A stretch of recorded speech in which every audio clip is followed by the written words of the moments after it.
Hello বন্ধুরা, এই যে একটু ছানা হয়েছিল, ছানার মধ্যে একটা আলু ছোট দিয়ে দিছিলাম, আর ওর মধ্যে জিরা আর ধনিয়া গুঁড়া আর একটু আদা বাটা এগুলা দিয়ে মাখছি, লঙ্কার গুঁড়া দিয়ে মাখে এই যে এখন এটাকে ভাজা করে নিচ্ছি।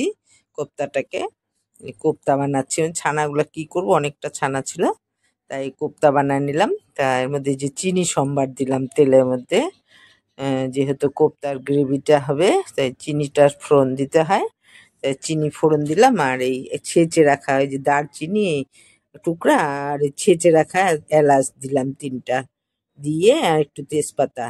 জিরা দিব না, কেন কি যেহেতু কোপ্তা হবে ওটা কোনো দানা দানা, ওটা তো গোটা গোটা মশলা উঠায় ফেলে দিব।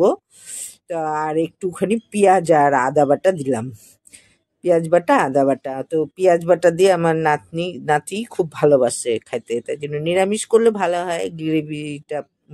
পনিরের কোপ্তা তো একটু দিয়েই করলাম। আর এর মধ্যে ধনিয়া জিরা আর লঙ্কার গুঁড়া হলুদ দিয়ে একটু জল দিয়ে এটাকে বেশ সুন্দর করে এটাকে একটু ভাজা ভাজা করতে হবে, কষাতে হবে। আর মশলায় কষানোর মধ্যেই তরকারি, মশলা যত সুন্দর কষানো হবে তত তরকারিও টেস্ট হবে। তো সেই জন্য একটু জল দিয়ে আস্তে আস্তে আস্তে আস্তে আঁচটা একটু মিডিয়াম করে দিলাম, দিয়ে একটু আস্তে আস্তে করে মশলাটা কষাবো। তো যা হোক, আর তাও তো কাটে ছাটে দিব, কিন্তু তার মধ্যেও তো ও, একটু না দেখালে হয় না, ভিডিওটাও বড় হয়ে যায়। তো কি করব, এখন ভিডিওটা তো একটু বড় হয়েই গেল। তো আস্তে আস্তে করে এই মশলাটা ভাজে নিছি। এখন কাজু বাটাও দিয়ে দিলাম, কাজু বাটাটা দিয়ে আবার ভাজা ভাজা করব। আর নিজের গরুরই দুধের মালাই আছে, ওই মালাইটাই দিব, ক্রিমটা। তো আমার এখন এই যে কাশ্মীরি লঙ্কা একটু দিলাম, একটু কালারটা সুন্দর হয়, ঝালটাও হবে না, তো একটু কালারটা সুন্দর আসবে বলে একটু কাশ্মীরি লঙ্কাও দিলাম। দিয়ে আবার একটু ভাজা ভাজা করতেছি, ভালো করে গ্যাসটা কমায় রেখে ভাজা ভাজা করব। কেন কি কোপ্তার তো গ্রেভিটাই হলো মেন, ভালো করে করতে হবে। কোপ্তা দিয়ে তো আর ফুটাফুটি হয় না, অ্যাকচুয়ালি তো কোপ্তা ঢালে উপরে গ্রেভি ঢালে দেয়, তা আমি তাও একটু গ্রেভির মধ্যে কোপ্তাটাকে ছাড়বো। তো সেই জন্য এই যে এখন ভাজা ভাজা হয়ে গেল, এখন দিয়ে দিলাম ক্রিমটা। তো ক্রিমটা দিয়ে ওটা গলে যাবে একটু, ক্রিমটা একটু আছে সর, তো ওর মধ্যে ফুটে গেলেই গলে যায়। আর একটু ঘিও দিয়ে দিছি ওই ক্রিমের মধ্যেই, আর এই যে আন্দাজ মতো লবণ দিয়ে দিলাম। দিয়ে এখন এটাকে একটু ঢাকা দিয়ে দিই, ফুটবে, ফুটলে পরে হয়ে যাবে।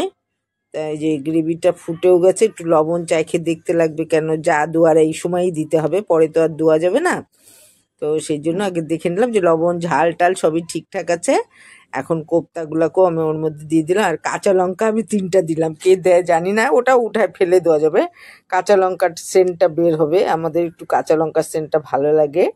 তো এই জন্য আমি কিন্তু ওদের টমেটোর পিউরিটা দিই নে, আমরা আবার অতটা পছন্দ করি না টমেটোটা তরকারিতে, সেই জন্য টমেটো পিউরি দিলাম না। তো এই যে এখন হয়ে আসছে, গরম মশলাটাও দিব, দিয়ে আর ঘি তো দিয়েই দিছি, ওই ক্রিমের মধ্যেই ঘি ছিল, ওই ঘি দিয়ে একবারে ক্রিমটা দিয়ে দিছি আমি। তা এই যে গরম মশলাটা একটু সাদা হয়েছে, কেন কাজু বাটার পরে বাটছিলাম, সেই জন্য গরম মশলাটা একটু সাদা সাদা।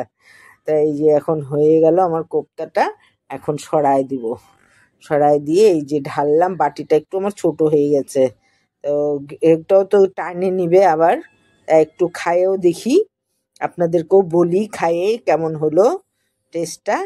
তো সেই জন্য একটা নিলাম আমি, এই যে মুখে দিচ্ছি, এখন দেখি কেমন বা। খুব স্বাদ হয়েছে, খুবই ভালো হয়েছে, নিজেরটা খাই নিজেই বলতেছি। তো এটা হলো মানে পোলাও বা ফ্রাইড রাইস বা পরোটা লুচি সাথে খুব ভালো যাবে, কিন্তু সাদা ভাতের সাথেও খারাপ লাগবে না, তো ওটাগুলোর সাথে একটু বেশি ভালো যাবে। খুব টেস্ট হয়েছে, খুব টেস্ট হয়েছে।